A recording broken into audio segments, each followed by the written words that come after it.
Payback times. The chime from his phone was soft, but it sliced through the morning quiet like a blade. I watched his eyes flick down, the almost imperceptible dilation of his pupils, that quick hit of recognition before his hand shot out to scoop it up. He angled the screen away from me with a casualness that was too deliberate, tapping it silent. But I had already seen the sleek, black and gold logo. It was not his blue-crested banking app. It was something new, something hidden. He smiled, that easy, disarming smile. Just an alert, nuisance stuff, from my old student loan servicer. The lie was smooth, too smooth. Student loan servicers do not use quietly opulent design. More than that, it was the angling of the screen, a small, quiet breach. In my world, transparency is not just a virtue, it is the foundation. You cannot build anything solid on hidden corners. I felt the familiar cold trickle in my gut, the one that usually precedes a client's discovery of a secret brokerage account or a forgotten offshore holding. We were supposed to be buying peace this weekend at the lakeside rental, a final, quiet retreat before the wedding planning cyclone truly descended. The air off the water held a crisp, clean bite, and the scene was idyllic, but the base of my skull felt tight, a faint professional alarm pinging in the quiet of my mind. I sipped my tea, letting the silence stretch, as I watched a loon dive out on the hammered silver water. While we're on the subject of paperwork, I said, my voice calm and easy, we should really get the prenup drafts finalized with our lawyers. My guy David has had my initial terms for a month. He's probably wondering if the wedding is off. Leo laughed, a rich, warm sound that did not quite reach his eyes. He took my hand. Anya, my meticulous, beautiful attorney. Do we have to? I thought the whole point of us was that we're not like your clients. We trust each other. We do trust each other, I said, squeezing his warm fingers. This is not about trust. It is about clarity. It is a roadmap for the hope for the best, plan for the worst file. My mother's divorce was a war of attrition because nothing was clear. I will not do that. I will not be that. He sighed. A theatrical, loving surrender. Okay, you win. But let's not make it a whole production. My lawyer is an old friend from Columbia, Marcus Thorne. Brilliant guy. I'll have him draw something up that is fair, simple. You can have your David look it over, of course. But let's not get armies of attorneys involved. It feels adversarial. Red flag number 2. Simple in legal terms is rarely simple. It is often incomplete. And an old college buddy acting as counsel in a prenuptial agreement is a conflict of interest waiting to happen, or a setup for undue influence. I kept my face a mask of affectionate reluctance. If you are comfortable with Marcus handling it, that is fine, but David will need to review it. That is non-negotiable, for both our protection. Of course, Leo said, leaning in to kiss my temple. I will have Marcus send over a draft next week. You will see. It will be painless. The draft arrived not the next week, but 3 days later, via a beautifully formatted PDF from a prestigious Manhattan address. Marcus Thorne, Esquire. The cover email was polite and professional. Leo had been true to his word. I opened it in my downtown office as the late afternoon sun painted long rectangles of gold on the oak floor. The firm of Sharma and Associates was quiet, my paralegal gone for the day. This was the time I reserved for untangling the knots of other people's fractured lives. The document was, as promised, simple, deceptively so. It was 12 pages where I would have expected 30. It outlined a basic separation of property and mentioned the equitable distribution of marital property, a vague term that could mean anything in a contested divorce. My eyes scanned the attached schedules, the lists of assets and liabilities each party was declaring. My schedule was detailed and thorough. My condo, its current market valuation, my retirement accounts, my investment portfolio, the value of my law practice, a full accounting. Leo's schedule was a ghost of a list.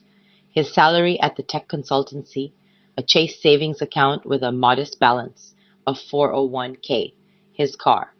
That was it. I leaned back in my chair, the leather creaking softly. The tightness was back in my neck.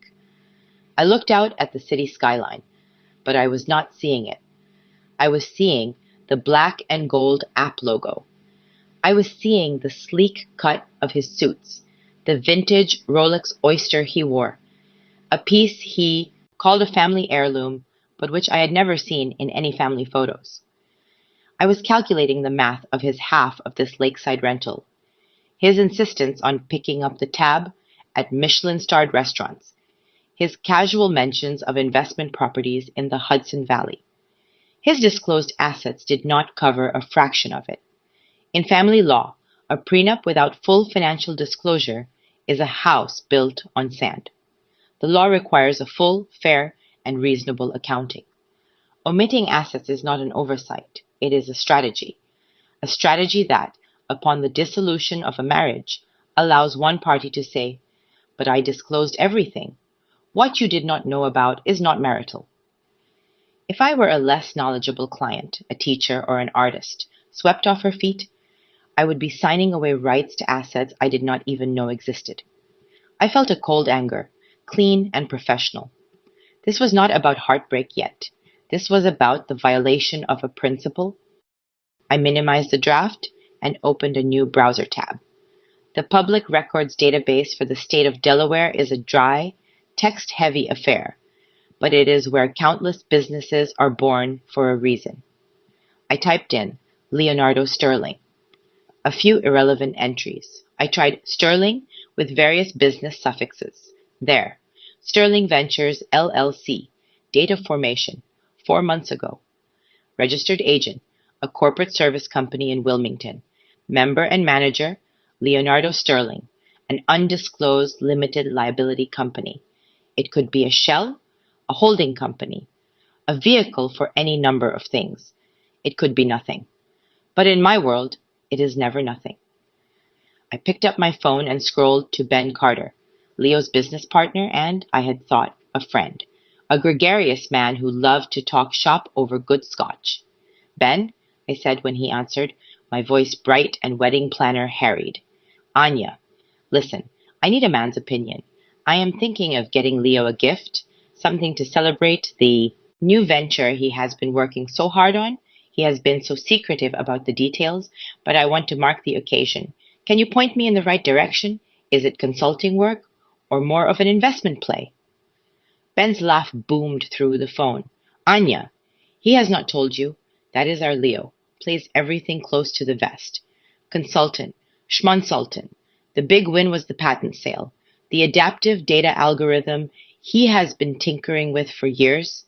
Got picked up by one of the big cloud players. Closed 3, maybe 4 weeks ago. Nice little windfall. That is what the new LLC is for. Clean handling of the proceeds. Future projects. Do not get him a plaque. Get him a bottle of that Dalmore whiskey he likes. He can afford it now." I made the appropriate noises, a mix of wifely pride and slight irritation at being left out. We chatted about the wedding for another minute before I hung up. The room was very quiet. The sun had moved, leaving my desk in shadow. A patent sale. A windfall. Proceeds being handled through an undisclosed limited liability company. 3 weeks ago. Right in the middle of our engagement. Right as we were supposedly planning a joint future. I looked back at the draft prenup on my screen. The sparse schedule, the vague language. It was not incompetence. It was a calculated erosion of my position. Marcus Thorne, old college buddy, was either grossly negligent or actively complicit. I knew which one my money was on. I did not confront Leo. A litigator learns the value of information, of letting the other side believe their strategy is still hidden. I was polite, loving even. I told him David was reviewing the draft, that there might be a few minor points to clarify. He kissed me, relief evident in his shoulders. "I told you Marcus would take care of it. Soon we can just forget about it and focus on us. The final version arrived 2 days before. Our scheduled wedding weekend trip back to the lake house. The email from Marcus Thorne was succinct. Per our discussions, the final execution copy for signature. Please review and return at your earliest convenience. I opened it, my heart a slow, heavy drum in my chest. I scrolled past the recitals, past the definitions, past the property division still based on his phantom asset list. I went to the signature pages, and then, out of habit, the habit that had saved clients hundreds of thousands of dollars, I read the boilerplate, the miscellaneous section, where they bury the clauses they hope you will skip. Standard arbitration agreement, choice of law, severability, and then Article 12, Section C. Any assets acquired individually during the marriage, including but not limited to intellectual property, business interests, royalties, and the proceeds therefrom, shall remain the sole and separate property of the acquiring party. The air left my lungs. It was a standard clause, often used to protect a spouse who starts a business during the marriage. But in this context, with this timing, it was a lock clicking shut. The patent sale happened 3 weeks ago. During our engagement, yes, but legally, before the marriage. However, the proceeds, the investment of those proceeds, through the LLC, the future royalties, those would be acquired and managed during the marriage. This clause, tucked into the miscellany, would neatly wall off every dollar of that windfall and any growth on it forever. He had disclosed none of it, then used a standard clause to protect all of it. He had brought me to that peaceful lake, that place of supposed trust, to sign a document that contained a quiet, elegant trap. The paperwork was the wedding venue. The hidden clause was the altar, and I was the only one who could see it. The final document glowed on my screen. That single line in Article 12, Section C, a pulsating trap in 12-point Times New Roman. I did not feel panic. I felt a crystalline clarity, the same focused calm that settled over me in a courtroom when I finally understood the opposing counsel's endgame.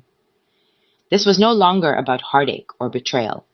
It was a problem to be solved, a case to be built, my case. I closed the document without printing it. Paper could be found. Instead, I encrypted the file and saved it to a secure remote server I used for sensitive client documents, labeling it under a bland client code, Lake House Retreat Logistics. Then I got to work. My first call was not to David, my regular lawyer. He was excellent, but this needed a specialist, a scalpel rather than a broadsword. I called Martin Finch, a contract law professor at Yale I had consulted on a particularly nasty postnuptial case 2 years prior. His voice, when he answered, was dry as old parchment. Anya Sharma, I assume this is not a social call. It is not, Martin. I need a war counsel and a forensic accountant, the best discreet one you know. He was silent for a moment. Your matter or a client's? Mine. Another pause, shorter this time.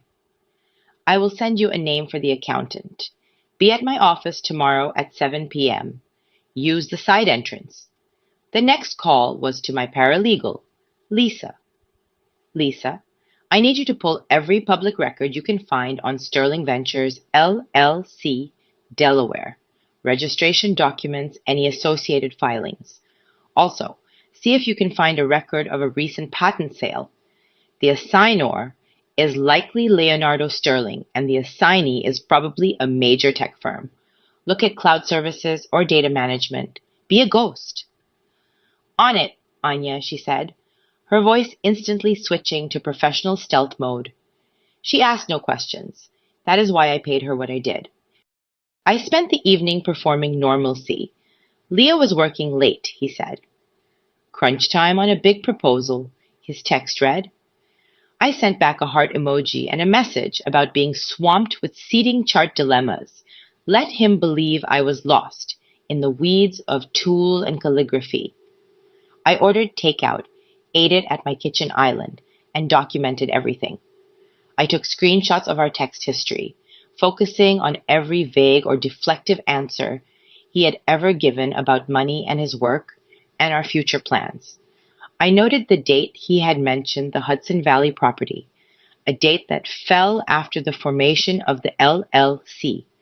I wrote a concise and factual memo for myself, detailing the discovery of the black and gold banking app, his reaction, and Ben Carter's revelation about the patent sale. I was building a timeline. In law, chronology is narrative, and narrative is persuasion. Martin Finch's office smelled of leather and lemony wood polish. The forensic accountant, a sharp-eyed woman named Clara Vance, sat with a tablet balanced on her knees. I laid it out for them. The draft prenuptial agreement, my findings, and the final clause. Clara whistled softly. A patent sale to a cloud giant 3 weeks ago? Even a mediocre algorithm fetches 7 figures minimum, often much more. The LLC is the wrapper. He will be channeling the proceeds, likely into private investments or that real estate, keeping everything liquid but separate. Martin steepled his fingers and peered at the clause through his half-moon glasses. This, he said, tapping the page, is a classic gotcha tactic. Bury the poison pill in the boilerplate and rely on the other party's emotional investment to gloss over it. Legally, it is unenforceable if we can prove fraudulent inducement. Fraudulent inducement, I repeated, the term solid and certain in my mouth. Precisely. He induced you to sign the overall agreement by concealing material facts, namely the windfall and the LLC. The clause itself attempts to waive your rights to community property interests in assets you had no knowledge of. A court will often void such clauses, and potentially the entire agreement, for lack of good faith and fair disclosure. He looked at me over his glasses. The trap is not just the clause, Anya. It is the entire context of concealment. We are not just reading the document, we are building the story of its creation. Your evidence file is the first draft of that story. It was what I had known in my gut, but hearing it from his esteemed and dispassionate voice was a shot of pure adrenaline. This was a fight I could win. Yet winning in court after a wedding would be a Pyrrhic victory. I had to prevent the wedding, or at the very least, ensure he showed his hand so completely that walking away left no room for doubt, in my mind or anyone else's. I want to draft a counter agreement, I said. Martin nodded. Mirror his structure. Use his own simplistic language against him. But in your schedules, you list everything. You must demand in explicit terms, full and sworn, financial disclosure from him, attached as Schedule B, to be executed simultaneously. Also include a reciprocal clause regarding assets acquired during marriage, but define acquired to include the maturation of any premarital asset or opportunity, like a patent filed before but sold after the marriage. It was a mirrored trap, beautiful in its symmetry. And the car, Clara interjected. You said he mentioned a new car? 2 days later, Leo picked me up for our weekend venue walkthrough in a sleek and gunmetal gray Porsche 911. The engine purred with a low and expensive rumble. Leo, this is new, I said, sliding into the butter-soft leather passenger seat and forcing delight into my voice. Just a lease, darling. A little treat for myself. The old BMW was on its last legs. He patted the dashboard affectionately. A lease. I made a mental note for Clara to check. I chattered about centerpieces and the debate between salmon and beef tenderloin, and my mother's insistence on inviting distant cousins I had not seen in a decade. I let myself be the slightly frazzled and romantically preoccupied bride-to-be. I saw him relax, his grip on the wheel easing. This was a language he understood, a language of control. The wedding tasting at the Magnolia Arms was a masterclass in his escalating boldness. The place had vaulted ceilings and twinkling chandeliers, the smell of rosemary and baking bread hanging in the air. Leo's college friends, a boisterous crew of finance and tech guys, had joined us with their politely smiling dates. Wine flowed and toasts were made. During a lull as the server brought out miniature chocolate lava cakes, Leo clinked his fork against his glass. "A toast," he announced, his face flushed with good humor and Pinot Noir, "to my beautiful Anya, not only a brilliant lawyer, but thankfully one who trusts her future husband to handle the boring stuff." He winked at me, a conspiratorial gesture that felt like a spider crawling on my skin. His friends chuckled, to locking down the best deal of my life. The table erupted in laughter and hears. I smiled and lifted my glass, the crystal cold against my fingers. Inside, a cold and clear fury settled. He was not even hiding it anymore, but celebrating in front of an audience. The boring stuff, my life's work and my mother's trauma, and the careful architecture of protection, was a joke to him, a mere prerequisite to the deal he was securing. Later, as we drove home, in the silent and purring Porsche, he reached over and squeezed my knee. "You seemed quiet after the toast, sweetheart. Everything okay?" I put my hand over his and let a sliver of real fatigue into my voice. "Just overwhelmed. It is a lot. And David is still nitpicking that prenup draft from your friend. He is such a stickler. I told him it was fine, but he insists on some clarifications." Leo's hand stiffened slightly under mine. "Clarifications? What kind of clarifications?" "Marcus's draft is airtight." "Oh, you know David," I sighed, waving my other hand dismissively. "He wants every I dotted. Something about ensuring full financial disclosure for enforceability. It is just lawyer cover your ass work, but it is holding up the final sign-off. He says we cannot execute the agreement until his questions are satisfied." The charm began to curdle, replaced by a thin veneer of impatience. "Anya, this is ridiculous. We are getting married in a matter of weeks. I do not need your lawyer questioning my integrity. The draft is fair. Just sign it. It is a formality between us." There it was, the pressure and the condescension, the "just sign it" that I had heard from abusive husbands 100 times, directed at tearful clients across my desk. I know, I soothed, injecting a pleading note. "But if I do not let him do his job, he will never let me hear the end of it. It is professional pride for him. Give me until the wedding weekend, okay? We will sign it up at the lake. A quiet moment before the chaos. It will be romantic." I leaned my head against the headrest and closed my eyes. I just want everything to be perfect. He was silent for a long moment while navigating the nighttime highway. I could feel him weighing his desire for a clean and quick signature against the risk of pushing too hard and raising my suspicions. My performance of vapid exhaustion must have been convincing. "Fine," he said finally, the word tight, "the wedding weekend." "But that is it, Anya. No more delays. I want to start our marriage with a clean slate, not a pile of legal paperwork." "A clean slate," I echoed, keeping my eyes closed. The next day, I let him win a big argument.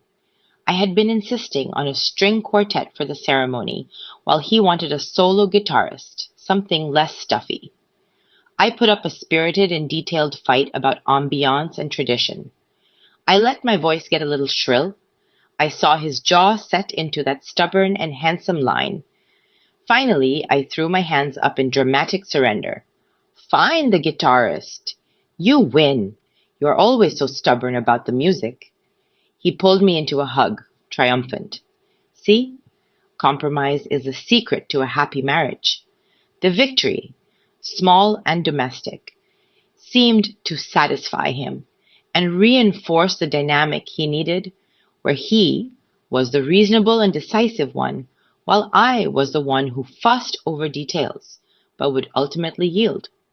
Meanwhile, with Clara's help, I discovered the Porsche was not a lease, but a purchase, an all-cash purchase of $142,000 drawn from an account at a private bank, the kind with the black and gold app logo.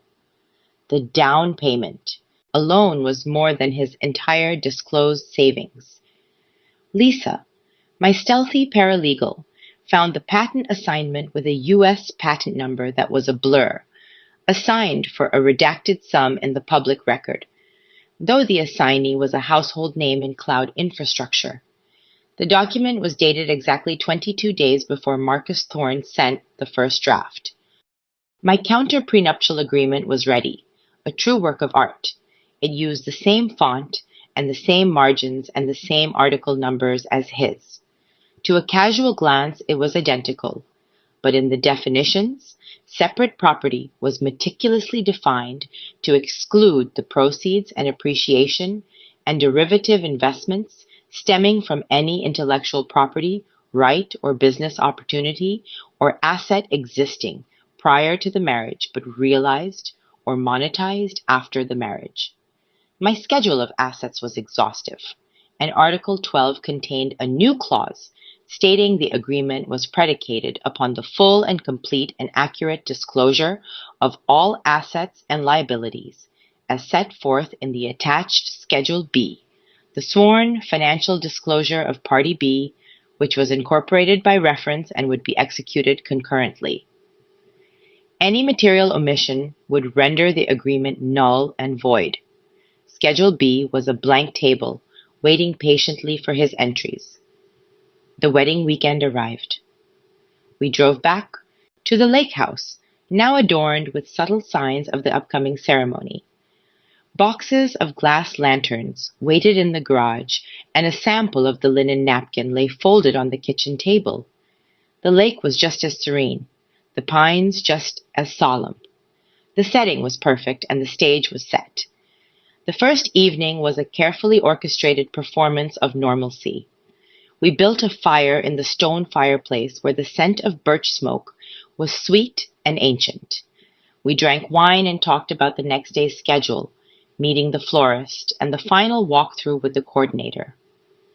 As the fire dwindled to embers, Leo reached into his leather briefcase, the one he had brought instead of his usual weekend duffel. He pulled out a familiar sheaf of papers, his copy of the prenuptial agreement. A sleek and silver fountain pen was clipped to the front. He sat beside me on the sofa with the firelight dancing on his face, the picture of loving reassurance. "Just sign, darling," he said, his voice a soft and persuasive murmur. He uncapped the pen and held it out to me, where the nib glinted. "It is a formality. Let us not let boring paperwork cloud our perfect day." He smiled, his eyes holding mine with a look that was confident and expectant. He believed the trap was sprung, and that I was emotionally committed and legally naive and ready to comply. He thought I was cornered. He thought the pen in his hand was the final piece. I looked from the pen to his face and let a small and uncertain smile touch my lips. I did not reach for it. Instead, I leaned forward and gently took the stack of papers from his other hand. "You are right," I said softly, my heart a steady and quiet drum in the silence of the lake house. "Let us not let it cloud anything." I set his document aside on the coffee table. Then I reached for my own bag, the soft leather, tote at my feet, and pulled out a nearly identical sheaf. I placed it neatly in the space between us. But since we are finalizing things, and in the spirit of total transparency you always talk about, I took the liberty of having my lawyer draw up his version, just to merge them with a fresh pair of eyes. It is essentially the same, I am sure, but we should both sign the same document, do not you think? I watched his face. The smile did not vanish, but froze, and then slowly thawed into something confused, and then carefully neutral. His eyes flicked from my face to the document and to his own, and back to mine. The fire crackled as a log collapsed in a shower of sparks. In that quiet and observant moment, I saw the first fissure of doubt appear in the smooth marble of his confidence. The pen was still poised in his hand, but its target had suddenly and irrevocably moved. The silence in the lake house was profound, broken only by the soft hiss of the dying fire. Leo stared at the document I had placed between us, his copy and his silver pen suddenly obsolete. His frozen smile finally melted into an expression of bewildered irritation. "Your version?" he repeated, his voice carefully measured. "Anya, that is not how this works. My lawyer drafted the agreement. Your lawyer reviews it. We sign it. We do not start drafting competing versions. That is adversarial." "I thought it would be efficient," I said, keeping my tone light and reasonable. I tapped the top page. David incorporated all the clarifications he needed. It is really just the same, Leo. See? Same structure. It just has my schedule of assets fully detailed, and it has a placeholder for yours, for full transparency. And it clarifies that clause about assets acquired during marriage. Make sure it is fair to both of us. Look it over. I am sure Marcus will not mind. It is all standard. He did not pick it up. He looked at it as if it were a snake. "This is unnecessary, and it is late. We have a big day tomorrow." "I know," I said, standing and stretching, feigning a yawn. "That is why I thought we would clear it tonight. But you're right. It is late. Take it to bed with you. Look it over. If it is all the same to you, we can sign both copies in the morning. A fresh start." I gave him a soft, tired smile and walked toward the bedroom, leaving him on the sofa with the two documents side by side, his trap and my mirror. I did not sleep much. I lay listening to the sound of the lake against the shore, a rhythmic, soothing sound that did nothing to calm the alert hum in my veins. I heard him come to bed hours later, his movements quiet. He did not touch me. The distance between us in the king-size bed felt continental. The morning of what was to be our wedding day dawned clear and brilliant, the lake a sheet of blue glass. The planned signing brunch was a clever piece of stagecraft Leo had devised. A family gathering at the resort's sun-drenched veranda, mimosa in hand, to celebrate our commitment with transparency. Our parents were there, his brother and sister-in-law, my aunt, and a few close friends who stood in the wedding party. The air smelled of coffee, crisp bacon, and the faint, expensive perfume of the blooming orchid centerpieces. Everyone was dressed in cheerful, smart casual wear, the mood buoyant. Leo was in his element, the gracious host, kissing cheeks, clapping backs. He looked devastatingly handsome in a navy linen shirt, his smile effortless. He caught my eye across the veranda and winked, a gesture meant to convey intimate conspiracy. He thought last night was a minor hiccup. He thought I had come to my senses. After plates were cleared, Leo stood, gently tapping his crystal flute with a spoon. The conversation died down. "Everyone, if I could have your attention for just a moment," he said, his voice warm and projecting. "Anya and I wanted to share a small private moment with all of you, our dearest people. Today, we become a family, and as a symbol of our trust and our commitment to building a future together, we are going to sign our prenuptial agreement."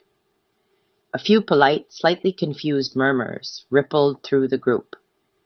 My mother's face tightened, her own history flashing in her eyes. Leo's parents beamed, nodding as if this were a charming modern tradition.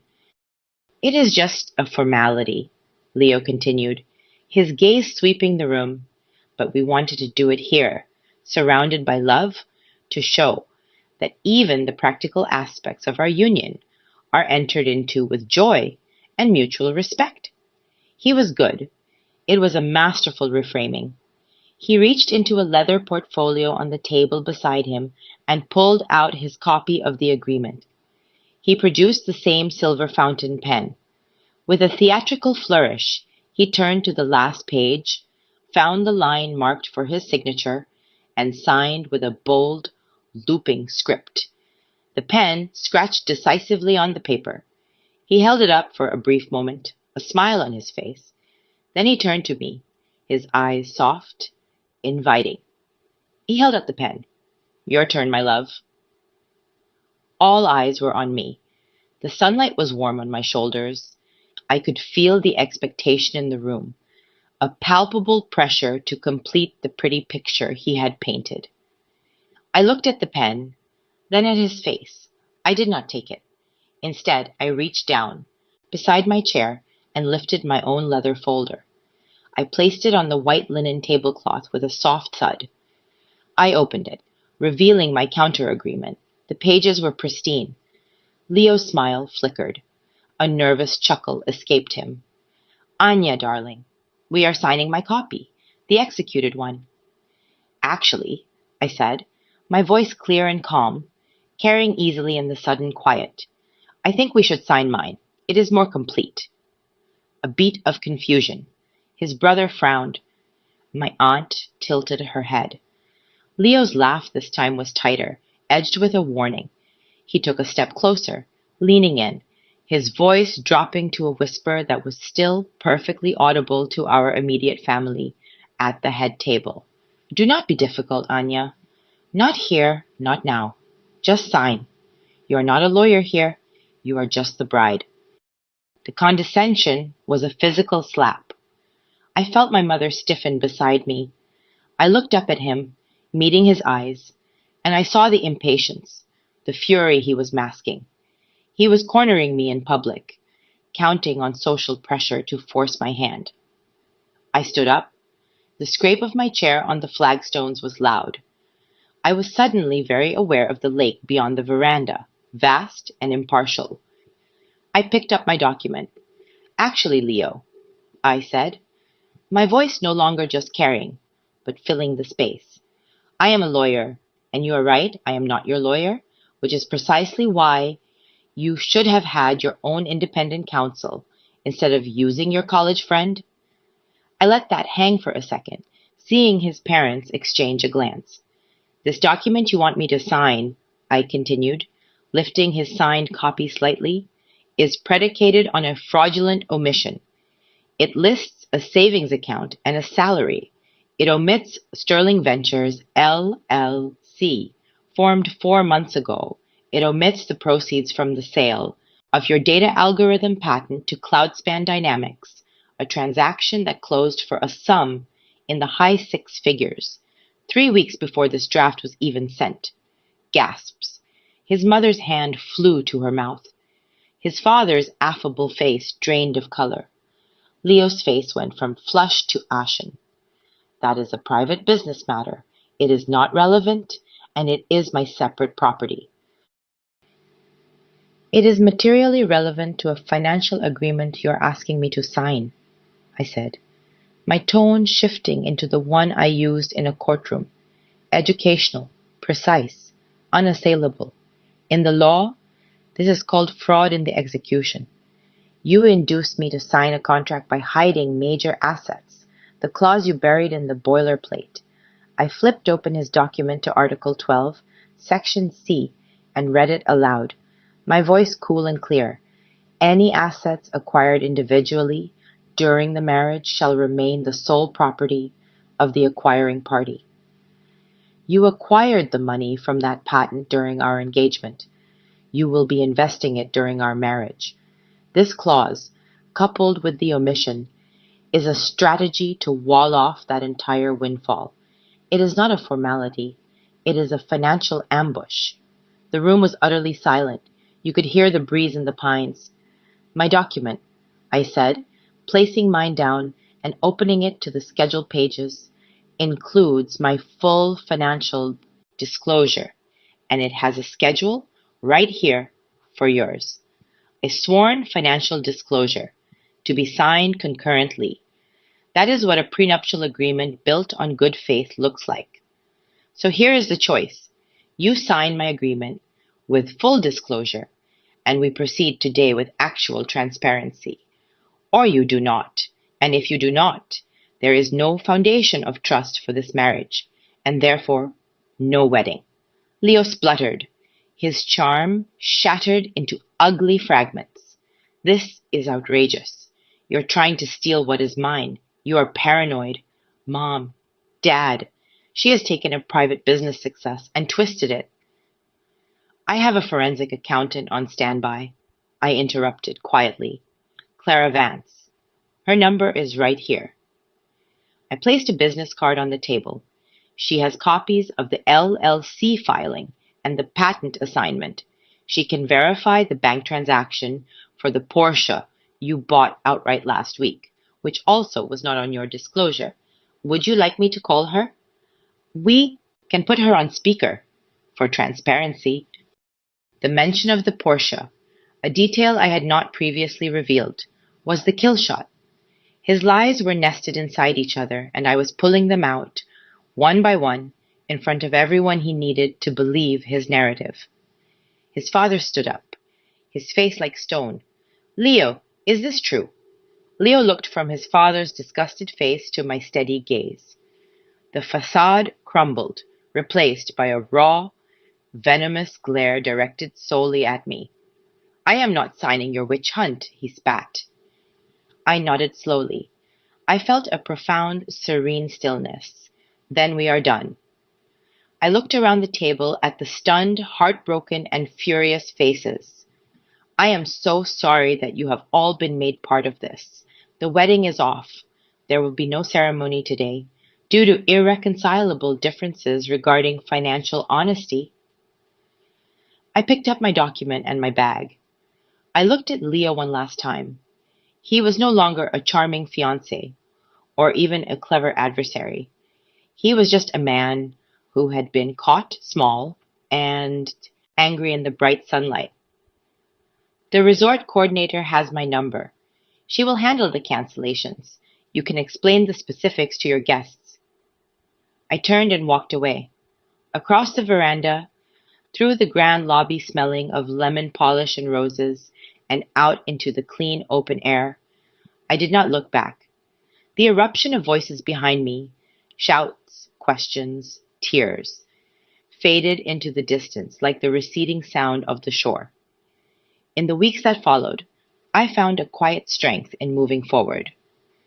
I focused on my work, helping clients build honest foundations for their futures. My mother's pride became a steady comfort, and the shadow from her own past seemed to lighten.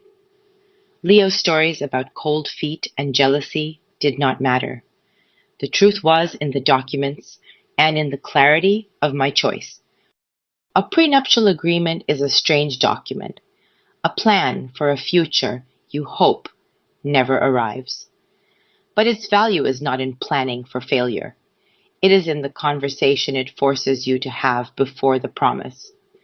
If you cannot lay your cards on the table before you say I do, you are not holding a deck. You are holding a stacked hand. I found all the clarity I had ever needed in that moment I chose not to sign.